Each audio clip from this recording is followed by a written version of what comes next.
नमस्कार, लोकसंदेश न्यूज चॅनलमध्ये आपलं स्वागत आहे। पाहूयात आजची विशेष बातमी।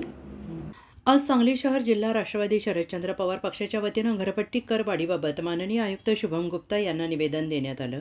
सदर निवेदन हे पक्षाचे प्रदेशाध्यक्ष आमदार जयंत पाटील साहेब आणि सांगली शहर जिल्हाध्यक्ष संजयजी बजाज साहेब यांच्या मार्गदर्शनाखाली देण्यात आलं आणि यावेळी राष्ट्रवादी काँग्रेस शरदचंद्र पवार पक्षाचे माननीय नगरसेवक तथा शहर जिल्हा उपाध्यक्ष अभिजित भोसले, सांगली शहराध्यक्ष तथा माननीय नगरसेवक सागर यांना, शहर जिल्हा उपाध्यक्ष तथा माननीय नगरसेवक हरिदास पाटील, राष्ट्रवादी काँग्रेस शरदचंद्र पवार पक्षाचे सेवादल तथा ग्राहक संरक्षण समितीचे शहर जिल्हाध्यक्ष महालिंग हेगडे, माननीय रज्जाक नाईक, विपुल केरीपाळी, चंद्रकांत पडसलगीकर, मनसूर नाईक, अक्रम शेख, रतन कोरडे, संजय पावसकर तसेच नागरिक उपस्थित होते। अशाच विशेष घडामोडींसाठी आमच्या YouTube चॅनलला सबस्क्राइब करा, Facebook पेजला लाईक करा, Instaला फॉलो करा।